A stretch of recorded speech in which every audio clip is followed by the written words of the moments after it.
Personne n'est un expert objectif et légitime, eux non plus et moi non plus. Alors, tu nous rejoins ? Bon, t'es qui toi ? Salut, moi c'est Cédric, j'ai 39 ans. Ça fait maintenant pas mal de temps que je suis à Montréal, 7 ans et demi que je vis ici. Voilà, je travaille dans la finance. Salut, moi c'est Thibaut, j'ai 28 ans et puis je vis ici aussi à Montréal pour bientôt maintenant 2 ans. Super. Aujourd'hui, dans cette nouvelle émission d'Avis de personne nous a demandé notre avis sur l'engouement soudain pour le Super Bowl, chaque édition du Super Bowl, mais on va le donner quand même. Et on va commencer avec le troisième sujet, regarder le Super Bowl plus pour le halftime show ou pour le match. Est-ce que vous êtes plus pour l'un, les deux ou pas du tout ? J'aime beaucoup les matchs de la NFL, donc c'est plus pour le match. Que le half show, mais je veux dire que ça apporte un peu plus d'engouement, je veux dire à la mi-temps de voir quel artiste, bon on les connaît déjà à l'avance, mais le voir en direct et surtout en sachant qu'il y a eu aussi pas mal d'histoires avec d'anciens artistes qui sont passés justement au Super Bowl avec des critiques, beaucoup de choses comme ça, donc c'est vrai que c'est bien aussi de regarder le show des artistes. J'aime beaucoup regarder aussi le match en entier, surtout quand c'est des bonnes équipes. Et surtout cette année, quand on a vu Kansas City qui était encore là en finale, c'était sympa à voir. Non, moi c'est vraiment le match. Ouais, je suis un gros fan de NFL. Durant la saison, je pense que je dois regarder au moins 3 ou 4 matchs par semaine. Ok. Au moins. Donc moi c'est vraiment le match qui m'intéresse. Ce qui se passe à la mi-temps, je te dirais que, pour être honnête, cette année, j'ai même pas regardé le show à la mi-temps. C'est le moment où j'ai commencé à manger, préparer quelque chose pour la deuxième mi-temps, honnêtement. Donc franchement, Kendrick Lamar est très sympathique, mais son show, c'est vraiment pas ce qui m'intéressait clairement. Bon, c'était vraiment le match. J'aime bien regarder le match et je trouve que le show, c'est un peu la chose qui fait encore plus apprécier le match. C'est-à-dire que le match est kiffant, après ça dépend du contenu, mais le fait d'avoir le show, ça rajoute quelque chose en plus. Je trouve que si tu regardes que le show, si t'aimes bien la NFL aussi, mais si tu regardes que le show, tu vas dire bon c'est sympa, mais tu vas le prendre pour ce que c'est, alors qu'il y a le contexte autour dans lequel il est. C'est faire passer le temps en moins de 15 minutes pour que les gens restent le plus sur leur téléviseur, sur cette chaîne-là, pour que les publicitaires puissent monnayer le plus cher possible leur annonce. Je trouve que ça ramène quand même quelque chose et ça dynamise un peu le tout. Sans dire que je trouve que le show est plus important que le match, mais commercialement maintenant, c'est vrai que la NFL a quand même poussé ça, mais beaucoup de gens oublient que le Super Bowl, ça reste quand même la finale des playoffs de NFL de saison régulière qui clôture aussi la saison. C'est quand même quelque chose aussi pour ce sport. Dans toute la saison, toutes les équipes vont travailler pour ça. Ils travaillent pour arriver là. Le football américain est quand même un sport extrêmement demandant. Physiquement, c'est quand même quelque chose. Donc je pense que les joueurs, c'est tous leur rêve. Et dans les sports américains, c'est énormément ça. C'est qu'ils travaillent tous pour quelque chose, avoir ce qu'on appelle la bague. Mais à la fin, il y en a très peu qui l'ont quand même. Il y en a qui vont passer toute une carrière sans jamais pouvoir l'atteindre et l'espérer, ne serait-ce que jouer un Super Bowl. Ça veut vraiment dire quelque chose aux États-Unis de participer à ça. Après, oui, bien évidemment, le show à la mi-temps, c'est cool. On est déjà des mois à l'avance en train de se dire « Ah, c'est telle personne qui fait le show à la mi-temps, comment ça va se passer ?» Puis l'artiste travaille dessus pendant des semaines et des semaines. Donc c'est sûr que ça apporte un petit truc en plus parce qu'on sent que c'est la fin de quelque chose. C'est la fin de la saison, c'est la fin, on va savoir qui est champion, qui est la meilleure équipe. Il y a ce petit truc en plus. Mais il ne faut pas oublier, oui, que c'est quand même un événement où tu as énormément de gens qui ont travaillé pour, que ce soit les joueurs, les staffs, les propriétaires d'équipes, où c'est beaucoup de travail pour en arriver là, quoi. Arriver au Super Bowl, c'est extrêmement difficile. Je pense que beaucoup de gens ne s'en rendent pas compte, mais dans les sports américains, c'est ça. Et d'arriver ne serait-ce qu'en finale, déjà, c'est très très fort. Ça c'est sûr, surtout que comme on le sait à l'avance, je sais pas, généralement presque 1 an, peut-être mois d'avril pour le mois de février de l'année prochaine, je veux dire, un peu moins d'1 an quand même, ça permet aux gens de un peu noter la date, je trouve, dans leur calendrier, de dire telle personne sera là, tu l'aimes ou tu l'aimes pas, mais au moins tu le sais. Le défaut des finales, c'est que même là, la Ligue des Champions, pour le foot, c'est que c'est à peu près en mai, c'est pas exactement quelle date. Le fait d'avoir cette chose-là qui soit au-delà du sport, tu peux facilement noter la date dans le calendrier, que tu sois fan ou pas fan, mais surtout le défaut, c'est que t'es vraiment pas intéressé par la NFL, les playoffs sont assez invisibilisés. Dans le sens, il n'y a pas tant de communication et de visibilité sur ces matchs de playoffs. Allez, peut-être juste les demi-finales avant. Mais c'est vrai que, et je parle pas forcément que pour du grand public, mais tu vois, moi je m'intéresse pas mal aussi à ça. Et des fois, je me rends compte, je me dis, ah tiens, il y a tel match, j'ai vu nulle part l'affiche de ce match, je sais même pas où est-ce qu'il est diffusé, alors que pourtant, je serais intéressé de le voir, tu vois.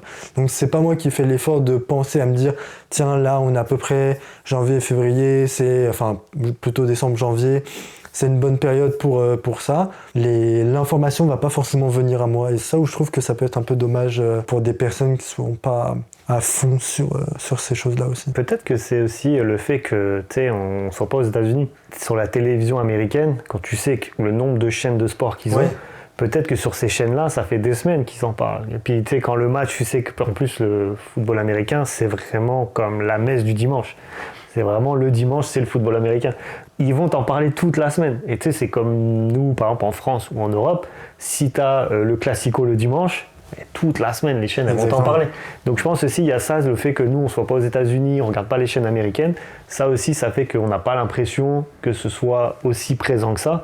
Mais j'imagine que si on était aux États-Unis et qu'on avait toutes les chaînes de sport, à mon avis, je pense qu'on pourrait avoir énormément de projections sur les matchs. Donc selon toi, l'engouement que les gens ont hors États-Unis sur le Super Bowl se concentrerait uniquement sur le show à la mi-temps. Si les gens ne connaissent pas l'historique, quelle équipe a réussi à se qualifier, qui fait une bonne saison ou pas, mais que tout le monde connaît le Super Bowl, ce serait principalement et uniquement grâce au show. Moi, je pense que oui, parce que, tu sais, comme j'ai dit, c'est que moi, je regarde énormément d'NFL. C'est tout bête, mais des fois, je vais voir des matchs le dimanche soir dans un sport bar, en décembre, ici à Montréal. Il fait moins 15 degrés, je peux te dire qu'on est 7-8 à regarder le match dans le sport bar. Hein. Le sport bar, il est à moitié vide, hein, vraiment plus que vide. Mais tu sais, quand t'es passionné, tu veux regarder le match, tu vas avec un ami, tu bois un verre, tu prends un burger et tu regardes le match, tu discutes du match. Et puis, tu sais, c'est ça en fait. T'sais. C'est comme les gens ce qu'ils font en Europe avec le football ou certainement aux États-Unis, par contre, eux, ce qu'ils doivent faire vraiment. Et puis, quand t'arrives au moment du Super Bowl, moi, je l'ai déjà vécu, tu peux essayer de réserver une table dans un sport bar 2 semaines avant, jamais t'auras une table. Tous ces gens qui remplissent le sport bar ce jour-là, ils sont les semaines avant en fait. C'est ça que je me pose la question. Ouais, c'est comme un peu les footix finalement en France quoi. Je veux dire, c'est les gens, ils sont juste là pour le show. Ils doivent même pas peut-être savoir que c'est les finales en fait d'une grande compétition. Ils sont juste préoccupés par l'artiste mi-temps et c'est fou de savoir ça. Et ça rend invisible la compétition, le reste des matchs qu'il y a eu. C'est ça, parce que moi je vois que je regarde, dans mes amis, j'en ai peut-être un qui regarde vraiment de la NFL, un autre un petit peu, mais sinon les autres pas du tout. Et donc c'est ça, c'est qu'à un moment donné, ils disent il y a le Super Bowl, on regarde. Mais ils connaissent pas les équipes, ils connaissent pas l'histoire des équipes, les enjeux qu'il y a, tu sais ce que ça représente un Super Bowl dans le sport américain, les règles. Bon alors là, les règles dans le football américain, là c'est même pas la peine. Là c'est sûr que ça fonctionne pas. Donc tu sais, tu te retrouves, moi ça j'ai déjà vécu, tu te retrouves à regarder le Super Bowl avec tout le monde te pose la question pourquoi ceci, pourquoi cela, pourquoi il y a ça et ça cette équipe là, et puis ils te disent mais moi je suis pour cette équipe, tu dis pourquoi? Moi j'aime bien le vert. Ok. C'est comme le logo est sympa. Ça. Et puis tu sais actuellement tu vas regarder avec un panel de personnes assez large, tu vas avoir la jante féminine, et puis là bien évidemment la plupart vont être pour Kansas City puisque Taylor Swift sort avec un joueur des Chiefs. Donc tu sais c'est comme Taylor Swift, et puis c'est ça en fait un peu l'animation du match, c'est plus Taylor Swift. Elle connaissent juste le joueur, et en fait elle connaissent juste le joueur ça. Parce que c'est la copine. Elle l'a vu sur Instagram, la copine de Taylor Swift, c'est ça en fait. Donc en fait je pense que en tout cas en dehors des États-Unis clairement, et puis moi je le vois ici, je pense que c'est vraiment un sport de niche où les gens qui sont fans de ça, au moment du Super Bowl, ils sont 1-2 à se retrouver entourés de 20 personnes qui, eux, en fait, ils se réunissent juste parce que... pourquoi ? Ça serait une bonne question, mais en tout cas, tu vois vraiment qu'il y a 2-3 personnes qui s'y connaissent vraiment et le reste, c'est juste là pour dire que, oui, j'ai vu le Super Bowl, quoi. J'ai vu le show de la mi-temps. C'est un effet où quand tu vois beaucoup de personnes être intéressées par quelque chose, tu peux te dire, je passe à côté de quelque chose, mais je m'en fous. Mais quand c'est vraiment énormément de personnes, c'est un peu plus difficile d'être comme ça. Et comme je pense beaucoup de personnes, forcément, sont accrochées par le côté artistique, musical, populaire avec l'artiste. Surtout en Europe, là où je trouve que c'est un peu faux. C'est qu'en fait, le match, il est à quelle heure en France ? Minuit 30, il y a le début, minuit 30, c'est le début où l'antenne est prise. Donc le match commence même pas à minuit 30. C'est aussi une grosse barrière. Faut vraiment se lever tôt, un lundi matin, en plein hiver, au mois de février, pour regarder le match de minuit 30 à aller 4h30, peut-être 5h, ça dure vraiment longtemps. Ouais. C'est vrai qu'un public européen, asiatique, c'est quand même quelque chose qui n'est pas du tout compatible avec ce genre de choses. Puis le sport, même s'il a beaucoup de bonnes audiences, ça reste très américano-centré. Ouais. La plupart des humains sur cette terre connaissent ni les règles ni les joueurs. Donc on pourrait dire un exploit que autant de gens sur cette terre connaissent cette compétition, en tout cas juste la finale qui est le Super Bowl, alors qu'il y ait si peu de personnes intéressées par le match ou le contenu. J'avais noté aussi en 2023, le Super Bowl n'est que le 8e événement sportif regardé dans le monde, le plus regardé dans le monde, avec 115 millions de spectateurs, là où il reste quand même très loin du top 7 qui est devant lui, parce qu'en premier, il y a la Coupe du Monde de foot masculine avec 5 milliards, bon là sur la compétition, le Tour de France avec 3 milliards et demi, la Coupe du Monde de cricket 2 milliards et demi, la Coupe du Monde de foot féminine 2 milliards de spectateurs, les JO d'été 2 milliards, les JO d'hiver 2 milliards, la finale de Champions League 450 millions, donc quand même 4 fois plus.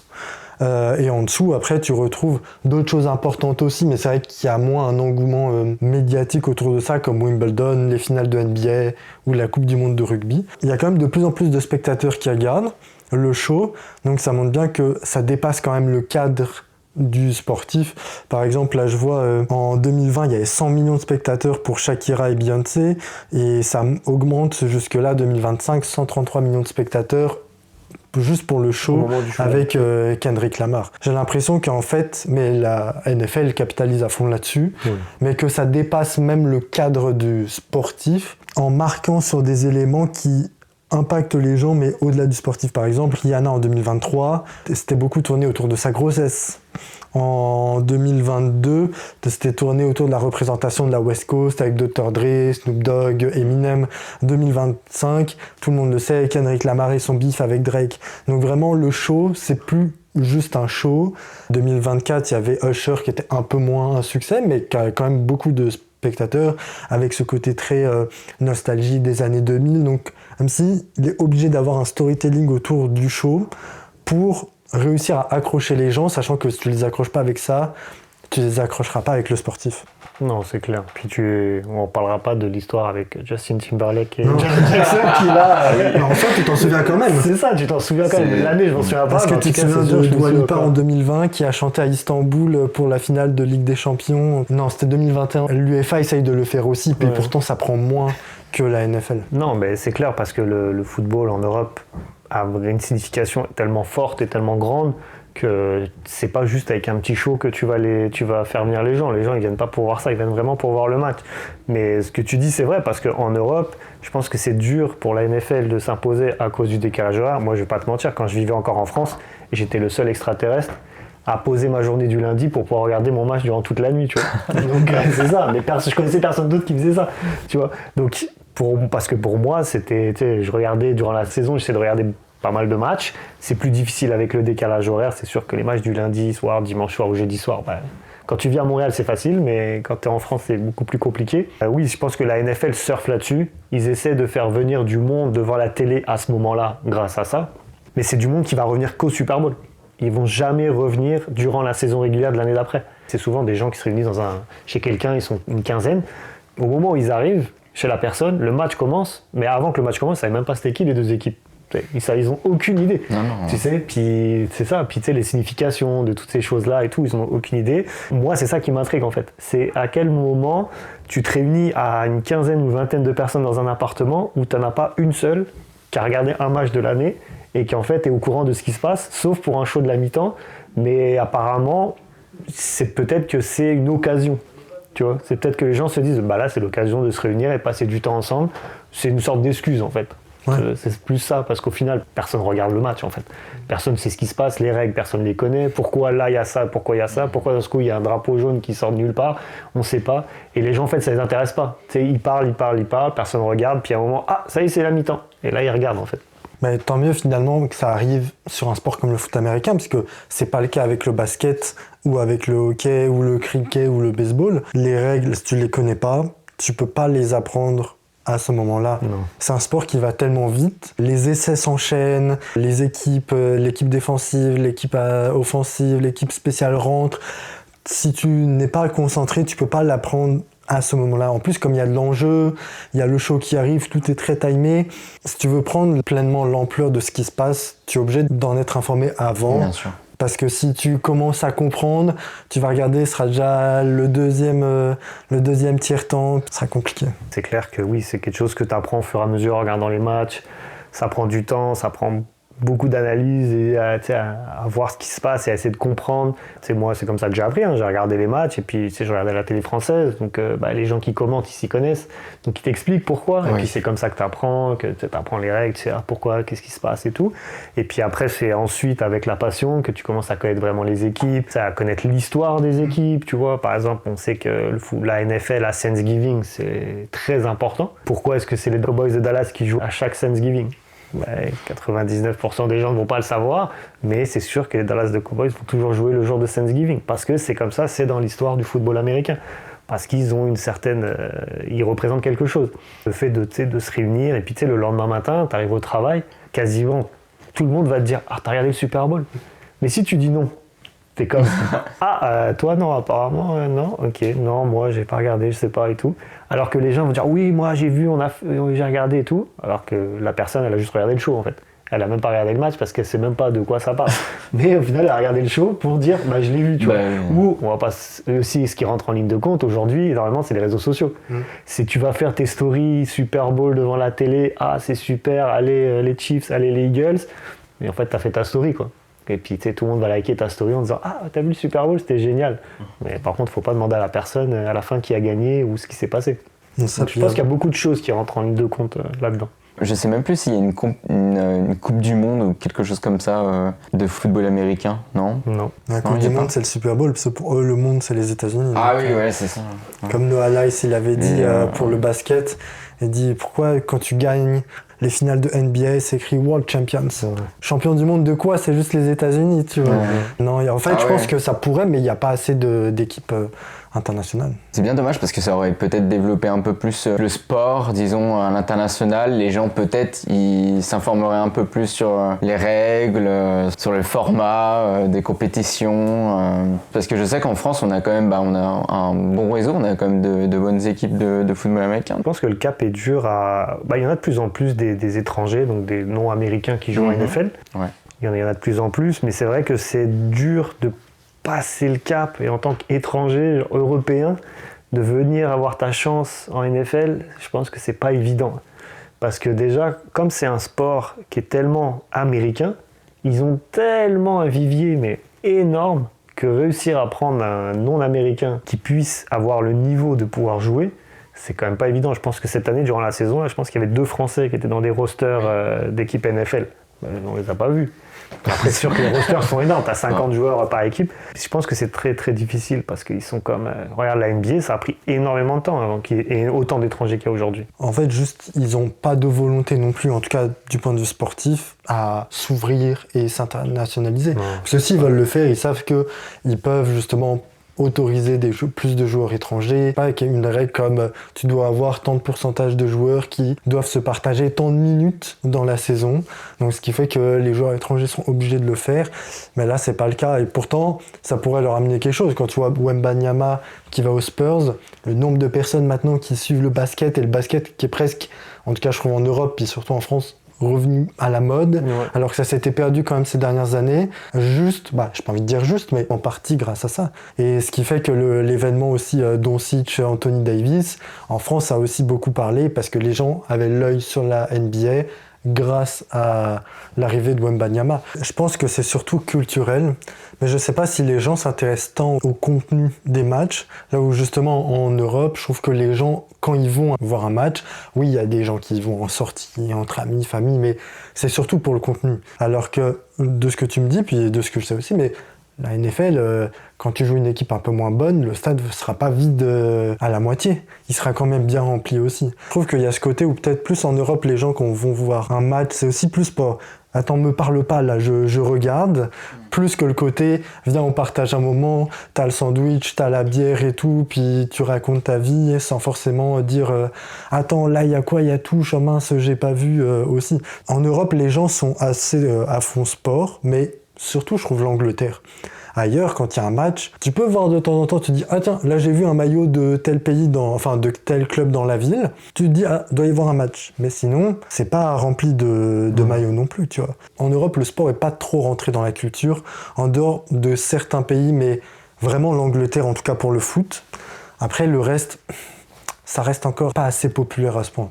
En fait, l'approche, je pense, du sport, que ce soit aux États-Unis ou en Europe, elle est totalement différente. C'est pour ça que, par exemple, le soccer ici, aux États-Unis, ça a énormément de mal à prendre. Parce que quand tu regardes les sports américains, c'est des sports qui sont fractionnés. Ça veut dire, tu as une action, ça s'arrête. Tu as une action, ça s'arrête. Et puis l'action se répète. C'est-à-dire que la NFL, ça joue, tu as une action, ça va s'arrêter. Ça joue, ça va s'arrêter. La NBA, tu as toujours. Ça veut dire le gagnant, il doit mettre 50 paniers pour gagner le match. Donc ça se répète, c'est une action qui se répète à chaque fois. Le baseball, c'est la même chose. C'est l'action qui se répète, qui se répète, qui se répète. Les sports américains, c'est beaucoup ça.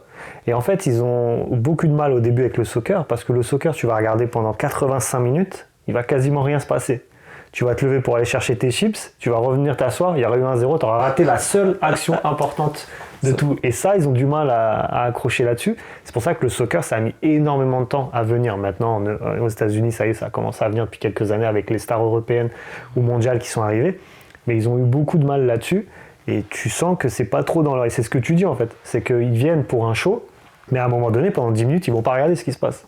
Parce qu'ils sont dans le je mange, je bois, je discute, je suis dans l'atmosphère du truc, alors qu'en Europe, les gens sont focus sur ce qui se passe sur le terrain, quoi. Oui, c'est vraiment plus la culture du spectacle. Et comme tu l'as dit en plus, c'est très bien réalisé. Il y a des animations à la mi-temps, des shows de motocross, des pom-pom girls, que ce soit NBA, NFL, même WWE aussi avec le catch. Bon, à voir si on le considère plus comme un sport ou autre chose. Là, ça, c'est vraiment plus dans la représentation et le spectacle de dire j'y suis allé et j'ai passé une bonne soirée. Alors en France, va au mois de novembre dans certains stades de foot, il pleut, il fait froid, les équipes elles jouent sur des terrains de merde, mais je te parle pas du rugby ou d'autres sports, bah tu rentres, t'es pas content le dimanche soir et tu dois aller travailler le lendemain. Donc c'est sûr que là-dessus, c'est pas la même philosophie non plus. Je vois aussi les différences. C'est pour ça qu'au final, quand tu regardes un événement comme le Super Bowl, tu vois que l'engouement qu'il peut y avoir autour, le nombre de personnes qui peuvent regarder ce match ce soir-là, des gens qui ne connaissent rien au sport, ne regardent jamais ce sport-là, mais vont bloquer toute leur soirée pour cet événement-là. Parce que c'est une tradition comme les Thanksgiving, Halloween ou même Noël, tu vois. C'est une fête. Le nombre de personnes qui fêtent Noël sans croire en la fête de Noël, ça c'est vraiment, je pense, tellement culturel que ce serait impossible à répliquer ailleurs. Et même aux États-Unis, comme on disait, les autres sports, ça ne le fait pas autant ce côté universel. Non, oui, et puis en fait, ça fait partie même de leur éducation, tu vois, de base. Vu que c'est vachement important aussi à l'université, l'histoire des bourses et des choses comme ça. Tu vois, dans les familles, c'est vachement ancré déjà tout ça, de juste essayer d'entrer dans l'équipe déjà de l'université, ensuite d'entrer dans les grandes équipes de NFL. C'est pour ça que ça prend énormément d'engouement pour ce genre d'événement ou pour toute la compétition. Aux États-Unis, c'est ça, et c'est pour ça que c'est différent aussi en Europe. Là-bas, le sport, c'est aussi très important pour la bourse, mais que ce soit pour le basket aussi. Mais en France, il y a moins ce truc il n'y a pas ce truc de bourse, tu vas faire les études et tu vas moins essayer d'entrer dans une équipe ou de faire du sport de haut niveau. Alors que là-bas, c'est plus ancré dès le début dans l'éducation. En fait, il y a ce côté d'appartenance un peu aux États-Unis parce que, par exemple, tu prends quelqu'un qui va faire des études dans une université, pas du tout sportif ou quoi que ce soit. Il va arriver pour Kentucky ou je sais pas quoi, et puis Kentucky, l'équipe de football américain, allez les Bulldogs. Et la personne elle va aller voir le match des Bulldogs alors qu'à la base ni sportif ni regarde, mais tu sais c'est comme tu es dans l'université, tu dois aller voir l'équipe de football américain de l'université, tu vois, tu dois aller les supporter. C'est comme en eux. Et puis après ils vont quitter l'université, puis ils vont quand même avoir leur pull avec les Bulldogs et ils vont l'avoir pour eux. La vitam aeternam et continuer à suivre les résultats et parce que oui, une fois que tu as été tu fais partie de cette université le reste de ta vie et l'équipe de football américain de cette université, c'est celle-ci. Donc il faut que tu suives Notre-Dame ou quoi que ce soit, UCLA, il faut que tu continues à suivre jusqu'à la fin de ta vie. Et en fait, c'est souvent ça. Et puis souvent, tu vas avoir des enfants derrière. Ah oui, va à UCLA. Il y a ce côté appartenance qu'en Europe, tu n'as pas. Non, puis aussi, comme la NFL vise aussi à rajeunir le public, en tout cas pour le Super Bowl, et à essayer de toucher un maximum de monde, il y a aussi ce côté mathématique où juste, s'il y a plus de monde, il y a moins de connaisseurs. Parce que les gens, ils arrivent, mais s'ils étaient connaisseurs, ils seraient déjà là. Donc si tu veux toucher d'autres personnes, forcément qu'il y a moins de connaisseurs. Donc je pense que ils sont juste sur le côté, nous on veut juste du nouveau public, toujours plus jeune, comme tu l'as dit, l'effet avec Taylor Swift qui a été bien boosté aussi par eux. On prend ce qu'il y a à prendre. Les gens s'intéressent au sport, on n'en a rien à faire parce que les connaisseurs sont déjà en nombre le reste de l'année. On veut marquer cette date-là dans notre année de sport. Quand tu regardes, pour eux, c'est important parce que après des publicités pendant la mi-temps du Super Bowl, toutes ces choses-là, pour eux, c'est important. Le merchandising, de vendre énormément au maximum. Ils ont tellement de petits trucs à vendre avec les trucs des équipes aux États-Unis. C'est du fric. Ah oui, non, mais c'est monstre. Donc c'est pour ça que oui, que connaisseurs ou pas, ils savent que les connaisseurs sont là, ils supporteront toujours les équipes. Et puis après, ils veulent attirer du monde, pas spécialement connaisseurs, mais avec un show, avec une ambiance, une atmosphère, quelque chose qui est un peu dans la hype du moment. Tu dis, ouais, aujourd'hui, c'est la journée du Super Bowl. Toi, tu ne regardes pas le football américain, mais aujourd'hui, tu dois absolument regarder le Super Bowl. T'sais. Si tu fais pas ça dans ta journée est ratée. Tu vois. Donc, tu sais, c'est un peu ce concept-là qu'ils vont te donner. Et c'est pour ça que tu te retrouves avec des gens qui regardent les sport bars remplis, les appartements remplis. Le dernier match qu'ils ont regardé, c'était il y a un an. Le Super Bowl avant. Exactement. C'est ça. Oui, c'est ça.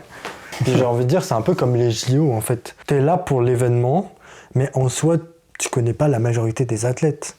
Dire les JO d'hiver ou d'été, là je parle vraiment monde, hein, mais les gens regardent pour supporter ton pays, mais supporter plus ou moins à différents niveaux d'implication. Tu connais pas les athlètes avant, tant qu'il n'a pas gagné de médaille.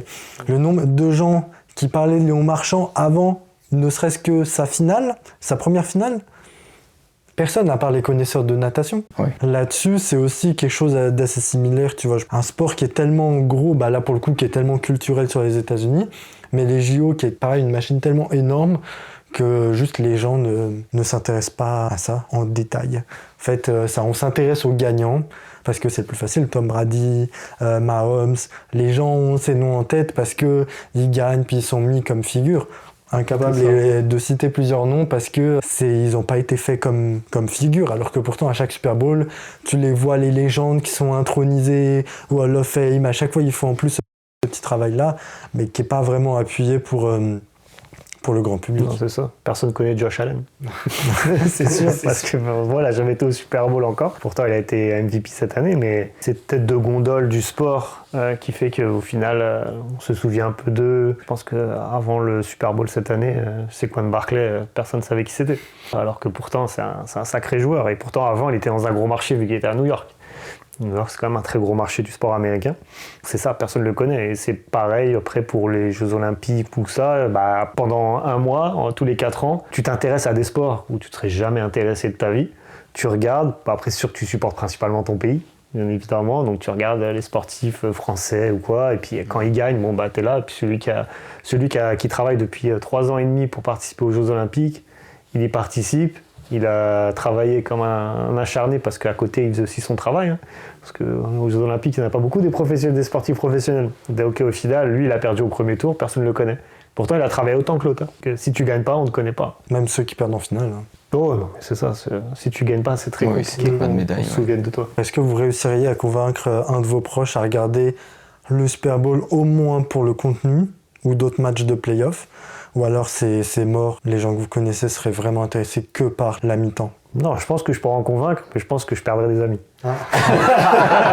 Je pense que c'est surtout ça, parce qu'à partir du moment où je dis tu viens, on regarde le match, on en parle, on discute, la personne, parce qu'un match football américain c'est quand même long, c'est quand même 3 heures. Ouais. Donc la personne qui connaît pas, qui est pas intéressée, il faut réussir à la tenir pendant 3 heures. Donc j'ai un ou deux, 3 amis qui pourraient éventuellement, mais ce serait une fois quoi. Ils vont pas venir toutes les semaines chez moi pour regarder le match. À un moment donné, ils ont autre chose à faire parce que c'est pas ce qui les passionne. Mais un match comme ça. Où ça se comprend. C'est ça, je comprends aussi. Hein, moi, il y a des choses. Ils pourraient m'inviter chez eux et puis me parler de certains sujets qui m'intéressent pas plus que ça. Bien évidemment, je vais le faire une fois, mais je vais pas venir non plus tout le temps. Hein. Et toi ? Moi, je Je pourrais convaincre, mais ça n'a pas duré très longtemps non plus. Juste, ouais, parce que c'est super long aussi. Et le fait de raconter qu'est-ce qui se passe là, à ce moment, les règles déjà de base, ça prend quand même pas mal de temps. Ça fait pas partie d'un sport qu'on connaît bien en Europe. Donc, c'est vrai qu'il y a ce truc de, en fait, on s'en fout. On s'en fout, ça reste juste aux États-Unis. Et il n'y a pas ce truc de, il y a une équipe de France de football américaine. Et là, ça aurait un peu plus d'engouement, ça se dirait allez, on sera derrière l'équipe de France, mais là il y a rien, qui se raccroche en fait à l'Europe ni à la France et tout ça, donc c'est compliqué. Il nous faudrait un Wembanyama footballeur américain. Il faudrait des athlètes en fait de France qui aillent plus là-bas là, en effet. Pour que ça éclate. Mais je pense aussi qu'il y a un critère qu'on oublie. On en parlait tout à l'heure, mais il y a aussi aujourd'hui, on s'identifie beaucoup. À ce qu'on regarde, aux gens qu'on regarde, à toutes ces choses-là. Le problème du football américain, c'est que c'est très difficile de s'identifier. Parce qu'en réalité, la personne, tu ne la vois pas, puisqu'elle a un casque sur la tête. Ça veut dire que moi, je pense qu'il y a énormément de gens qui vont, par exemple, connaître le nom de quelqu'un, d'un footballeur américain, mais tu leur mets sa photo, ils vont jamais savoir que c'est lui. Exactement. Parce qu'en fait, ils connaissent son nom, ils connaissent peut-être son numéro de maillot, mais sa tête, tu la vois jamais en fait, parce qu'il est toujours avec son casque. Donc je pense qu'il y a aussi ce côté aussi où tu peux pas t'identifier. Tu sais, comme par exemple le rugby en France, où Antoine Dupont est comme aujourd'hui une légende en France, mais c'est parce que tu peux t'identifier à lui, tu vois. Ouais, tu vois, c'est un petit gars, tu vois, il a l'air très sympathique, et tu pourrais te dire que oui, ça pourrait être un pote à moi. Mais les footballeurs américains, non, ils sont dans leur, avec le casque, les trucs sur eux, tout ça et tout. Franchement, si tu regardes pas, tu t'intéresses pas un petit peu à côté, t'as jamais vu un footballeur américain sans sa tenue. Très très très rare en fait. Si tu t'intéresses pas, jamais tu l'auras vu. Donc je pense qu'il y a aussi ce côté un peu où tu peux pas t'identifier à quelqu'un, où ils sont tous pareils, tous la même tenue, tous un casque sur la tête en fait. Et puis comme on parlait aussi de la couverture médiatique, regarde le nombre, après ça c'est pas toujours très intéressant parce que ça n'apporte rien, mais quand tu regardes le nombre, par exemple sur Insta, de followers de Wembanyama, LeBron James, un footballeur américain, Mahomes, Brady, puis Messi, Ronaldo, tu sais, c'est tellement des sphères totalement opposées. Toi, tu peux être très connu dans ta localité, mais en fait, les gens vont pas aller sur tes réseaux pour te connaître un peu plus parce qu'en fait, t'es entre guillemets rien par rapport à des sportifs qui sont tellement hors normes. Mais comme tu dis, ça joue beaucoup aussi. Je pense que ça marche aussi pas mal avec les cyclistes. Avec le côté casque aussi. Le vélo, il avance quand même assez vite. Ils ont les lunettes. Les maillots, encore une fois, c'est l'écurie. C'est un peu plus compliqué. La Formule 1, ça pourrait le faire s'il y avait plus d'athlètes. Mais comme là, ils sont que 20, c'est relatif, enfin 20 plus des réservistes, mais c'est assez facile quand même de les connaître. Tu vois, 20 sportifs dans un sport, honnêtement, déjà tout le monde ne connaît pas les 20, mais c'est assez facile à retenir, tu vois. Mais c'est vrai que là, je suis d'accord avec toi, 50 personnes fois combien d'équipes? 20, 30? Attends, plus de 30, 32, donc 55 fois 32. Ah oui, bon, franchement, je suis un fan de NFL, mais honnêtement, je ne connais pas, c'est impossible de tous les connaître et tout ça. Donc c'est pour ça que tu vas toujours connaître la tête de gondole de l'équipe, ce qui est à 95% du temps le quarterback. Mais après, derrière, les autres, franchement, personne s'en occupe, personne sait qui c'est. Ça joue aussi à ça. Peut-être que je pense que les joueurs vont pas s'en plaindre. Hein. Ça leur laisse un peu plus de tranquillité, de vie privée, j'imagine.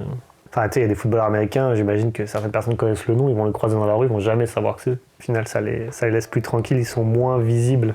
C'est seulement et déjà la 8e émission d'Avis de Personne. Va nous follow sur Insta, avisdepersonne.podcast pour ne louper aucun épisode. Donc un grand merci pour le temps passé avec Cédric et Thibaut et la confiance qu'ils m'ont accordée donc, pour cette 8e émission déjà. On a surtout très hâte de lire tes retours sur ces 3 sujets et on se voit très bientôt pour une prochaine, une 9e émission d'Avis de Personne. Et surtout, n'oublie pas que, et vas-y, on s'en fout. Allez, ciao!